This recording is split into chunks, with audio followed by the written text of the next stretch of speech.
One of the biggest preparations you can make is organization. I just went through my pantry that you guys have seen before.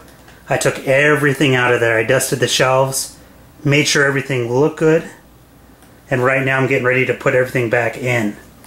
I had so much food in here I didn't even realize I had. So I'm going to make a Microsoft Excel sheet, and I'm going to inventory it all. And then I'm going to repack it. So I'll show you guys that as I go. But right now it looks a lot better than it did. To give you guys an idea how much food I had, look at this. All of this food was crammed into that tiny little room. This is my downstairs room where I do a lot of my work for my business, as well as work on a lot of hobbies and hang out. But this whole area, it's almost 3 times the size of the pantry room. And it's already taken up this much space. So let me get started on the rest of that. Well, I'm about halfway done with this job. I started bringing in the food, inventorying it one by one, including the names of the item, the amount of each item, the number of calories per serving, the amount of servings, and when they were bought and when they should be used by in the list. And it's looking pretty good, but it's taking forever. I'm going to have to go and bring in a lot more stuff before I'm done. But at least it's starting to look like a pantry again. And for those of you wondering, I just basically keep my pantry food in here, like canned food and short-term food items, and stuff we might be eating every day or every other day. I do have a lot of long-term food storage, and I know in some of my videos it doesn't reflect that, but I promise you I do. I don't just eat ramen and candy. But I do keep some overflow in this room, like some number 10 cans that don't fit in the other room without falling, and I don't want that to happen. So they got moved into here. We do have a ton of water storage, over 1,000 gallons now already, and that's pretty good. So I'm pretty happy with that, and we might be doubling that here in another couple months, which I'll do videos on. You guys will like that. But I'm just glad it's starting to look like a pantry again in here. And every single one of these items was documented already. So thank goodness for that, that I'm already that far. Here's the wall of ramen that everyone makes fun of me for. But to be honest, would you rather die hungry or eat something like this and live? I know which one I'd pick. And I know it has a lot of MSG and stuff like that. I don't usually eat this food, you know, every week or stuff like that. It's a once in a rare while item if I need something fast.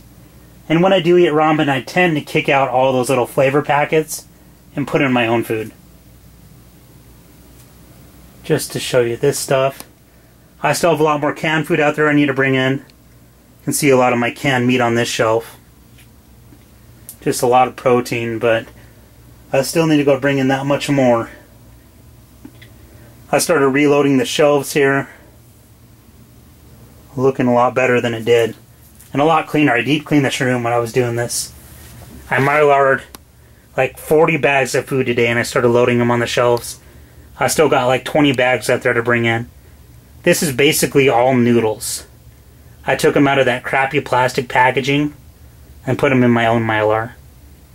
It's starting to work. You can see the bag starting to suck down already. I'll have to do a review on the hot jaws that I bought, because I don't see a lot of people using those except for a few people. And that just makes Mylaring so much easier. You can see I put a lot of my veggies and fruit down here that are canned. This old fridge I got from a friend. They were going to throw it out, so I cleaned it up. Brought it in here, I just defrosted it. And I'm going to put drinks in here, I think. Just for my downstairs. It's starting to look good. I'm also going to put more shelving right above this fridge. Just to give me a little bit more room for extra stuff. And of course my chip rack that everyone makes fun of. But I think it's the coolest prep ever because I like chips. These are great when you give them to people who are coming over or if you have a barbecue. Never have big bags of stale chips around. But it's pretty awesome. And here is the partially completed inventory list. You can see all the different items I have and everything I was talking about before. If you guys are planning on doing this, plan on spending some time. Because it is time consuming. But it should be worth your while when you do it. I'm going to print this off every month and have people just put a check mark anytime they add stuff or use stuff out of there. And then I'll update it and reprint it every month. Now it's time to take out the trash. Look at all these extra noodle boxes for my Mylar. So much food. There's some quinoa I have to throw in there. I'm so glad I'm almost done. This is all I have left to put away. Just a few more bags of noodles using the hot jaws. Oh, and I wanted to show you guys these. I mentioned them before. They're basically like crimpers for Mylar. These little rails heat up. They're Teflon coated and they keep from sticking. But they give you a good ruffled edge on the Mylar when you hold it down for a few seconds. It's a great investment for people who are doing a lot of long-term food storage. And that's what I used to do all the Mylar in this house. But yeah guys, I think I'm going to do a separate video on long-term food storage and the pantry when it's finished. Just to show you guys everything that I've done and everything I have up to this point. So anyway guys, rate, comment, subscribe. I'll show you more stuff in the future. Remember to keep organized. I'll talk to you guys later.